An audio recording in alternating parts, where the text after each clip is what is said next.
Hola, ¿qué tal? Hoy vamos a terminar el tema de la reforma y de la contrarreforma. Os había mandado dos ejercicios. Uno era el ejercicio... Vamos a ver... El ejercicio 4, no, el 5, que era realizar un mapa de Europa donde teníais que señalar con diferentes tonos las diferentes religiones que surgen en el siglo XVI. Y después el ejercicio 7 que trataba de la contrarreforma y había que poner en una serie de frases si era verdadero o falso y si era falso pues corregirlo, ¿no? Ajá. Bueno, pues en cuanto al mapa es muy fácil porque podéis coger, podíais haber cogido el mapa como referencia, el mapa que viene en la teoría. Este de aquí os lo voy a enseñar y lo explicamos. Y si lo tenéis así, pues bueno, pues se supone que está correcto, ¿no? Vamos a ver por aquí. A ver si se ve bien el mapa, aunque lo tenéis en la teoría. Vamos a ver. Ajá. Entonces teníais que haber situado, por ejemplo, si hubierais seguido fielmente el mapa, aunque podéis utilizar otros colores, ¿no? El color naranja representa la religión protestante-luterana, que sería esta zona del Sacro Imperio Germánico, que es donde se origina Dinamarca, Noruega, Suecia, toda la zona norte, la zona escandinava, la zona norte de Europa, ¿no? Después tenéis de color rosa aquí entero Suiza, que es el centro del calvinismo, y ahora aquí se ha ubicado con lunares rosa algunas zonas, lunares rosa porque son zonas donde coexiste el calvinismo con otras religiones, entonces parte de Francia, Países Bajos, Escocia, ¿vale? De color verde, pues el anglicanismo, que se sitúa sobre todo en Inglaterra, ¿vale? Bien, aquí te venía hasta los retratos de los creadores de esas religiones. Y después el catolicismo se mantiene en el sur, Portugal, España, Italia, sobre todo, ¿vale? Si lo tenéis así, vamos a ver por aquí, un segundito. Si lo tenéis así el ejercicio, aunque sea respetando estos colores o con otros colores que no importa, estaría correcto, ¿vale? Estaría bien. Y pasaríamos a explicar el último punto del tema, que es la contrarreforma, lo que es el concepto de contrarreforma, qué significa, qué vías toma la Iglesia Católica. Bueno, el concepto de contrarreforma en realidad lo hemos dado en el ejercicio 1 del tema, ¿no? Cuando surgen todas estas nuevas religiones en Europa en el siglo XVI, la Iglesia Católica no puede quedarse en silencio, tiene que dar una respuesta a esas reformas, a esas nuevas religiones. Una respuesta interna desde la propia Iglesia Católica. Como digo, para dar respuesta a esas nuevas religiones y sobre todo también para buscar, que también os lo he puesto aquí, para buscar mediante esa respuesta una solución a los posibles errores que hubiera cometido la Iglesia Católica. Pero que conste que la contrarreforma es una respuesta interna desde la propia Iglesia Católica, ¿vale? Entonces, esa respuesta que se da con ese doble objetivo para dar respuesta a esas nuevas religiones y para intentar solucionar errores de la Iglesia Católica, pues toma dos caminos, dos vías. Una vía que podemos decir que es más dialogante, más diplomática, a través de reuniones, de concilios, que es el llamado Concilio de Trento. El Concilio de Trento no es solo una reunión, son varias reuniones que se le han llamado como Concilio de Trento, que se dan de 1545 a 1563, casi 20 años en esas reuniones. ¿A qué se llegó? ¿A qué conclusión se llegó después de ese Concilio de Trento, después de esas reuniones, después de esos planteamientos, digamos, pacíficos, ¿no? Uno, la verdad es que ese Concilio de Trento no sirvió para acercarse a las a las nuevas religiones, ni mucho menos, o ponerse de acuerdo con ellas, porque de ese Concilio de Trento lo que salió es la Iglesia Católica, lo que se reafirmaba era en sus principios, volvía a indicar lo que siempre había creído, que el Papa era la máxima potestad dentro de la Iglesia Católica, que el culto a la Virgen y a los santos, que se salva uno por las buenas obras, los 7 sacramentos, que el católico no puede interpretar libremente la Iglesia, sino que necesita intermediarios. Es decir, como veis, de ese Concilio de Trento lo que salió son los mismos dogmas que había defendido la Iglesia Católica. Y eso sí, se intentó corregir errores. Por ejemplo, se prohibieron la venta de indulgencias y se instó, se recomendó al clero que viviera una vida más ejemplar, ¿no? Esa sería la vía, digamos, diplomática, dialogante, mediante estas reuniones del Concilio de Trento. Pero también es cierto que hubo una vía violenta, coercitiva, porque la hubo, ¿no? De excomuniones a gente que no era católica, se le amonestaba excomuniones. Excomunión era expulsar a esos ciudadanos de la Iglesia Católica, que en aquel tiempo, pues bueno, era un castigo bastante importante.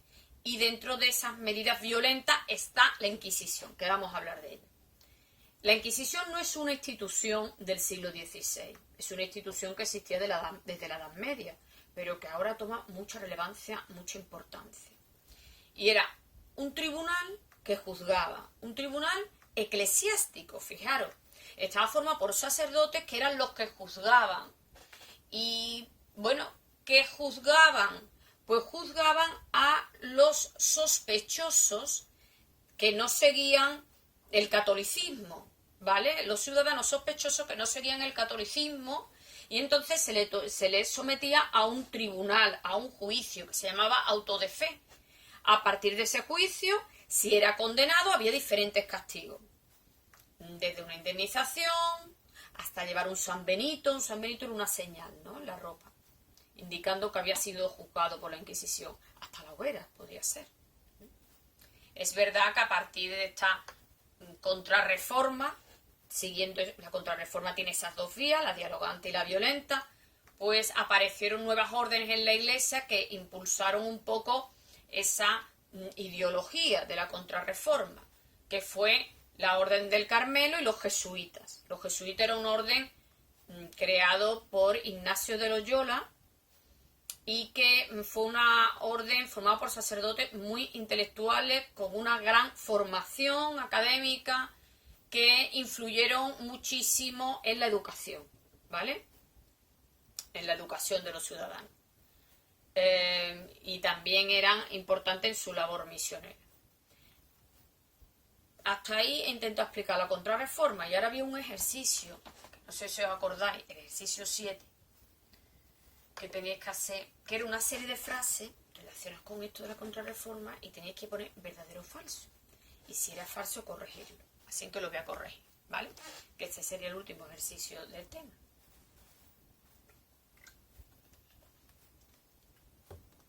Dice 7. Vamos a ver 7. Dice, con la aparición de la Reforma, esta es la primera frase, Europa vivió un periodo pacífico, donde se toleró todas las religiones. Bueno, falso o no, falsísimo. Es verdad que en aquel tiempo pues no había ese espíritu abierto de tolerancia para respetar otras religiones.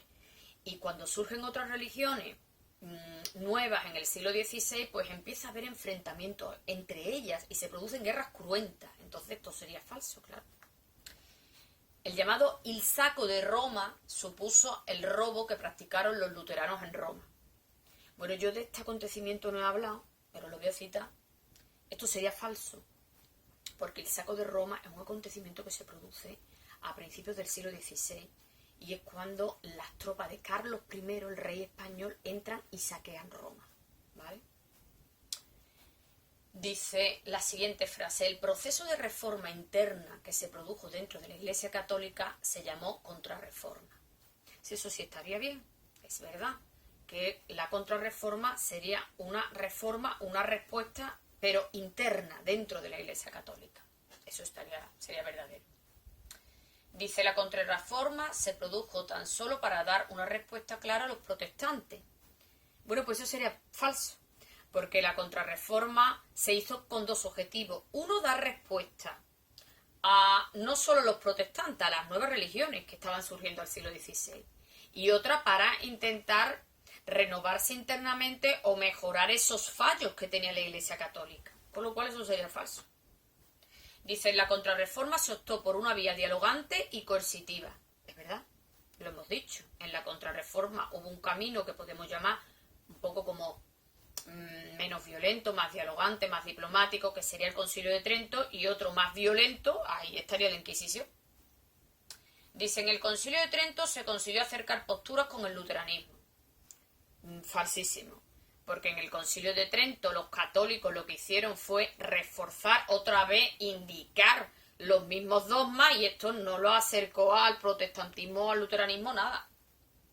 Dice, el Concilio de Trento intentó corregir errores cometidos y reafirmar los principales dogmas. Sí, eso es verdad. Intentó corregir, pues por ejemplo, corregir los errores, por ejemplo, prohibiendo las indulgencias o recomendando a los sacerdotes una vida pues más acorde, más ejemplar, ¿no? Dice, la Inquisición, no me quiero saltar ninguna, era un organismo económico que imponía multas a los herejes. Falsísimo. No era un organismo, era un tribunal eclesiástico, un tribunal que lo que hacía era juzgar, pero que estaba formado por sacerdotes. Imponía multa a los herejes, bueno, o condenas como la Güera. Dice, los autos de fe eran los juicios celebrados por la Inquisición. Sí, eso es verdad, esos juicios se llamaban autos de fe. Verdadero. La Inquisición se creó en el siglo XVI. Falso. Era un tribunal que existía desde la Edad Media. Otra cosa que en el siglo XVI pues tomara importancia, ¿no? Bueno, hasta aquí hemos terminado el tema y ahora os voy a decir qué es lo que vamos a hacer, lo que nos queda de curso. Nos queda muy poquito porque, bueno, el día 16 ya se os evalúa. Entonces podemos decir que queda una semana, la próxima, ¿no? Entonces, para la próxima semana, teniendo como límite el día 12 de junio, que es viernes, hasta las 12 de la noche, tenéis que entregarme todos los ejercicios que hemos estado haciendo de este tema. Es decir, ejercicio 1, 2, 3, 4, 5 y 7. ¿Vale? Y para la siguiente semana, pues lo que os voy a hacer es que os voy a colgar algunos vídeos para que lo veáis sobre el descubrimiento de América, que es el otro hecho del siglo XVI, ¿no? Y ya no da más tiempo a más nada, que no puedo mandar más nada, demasiado, adelanta muchísimo. Un besito.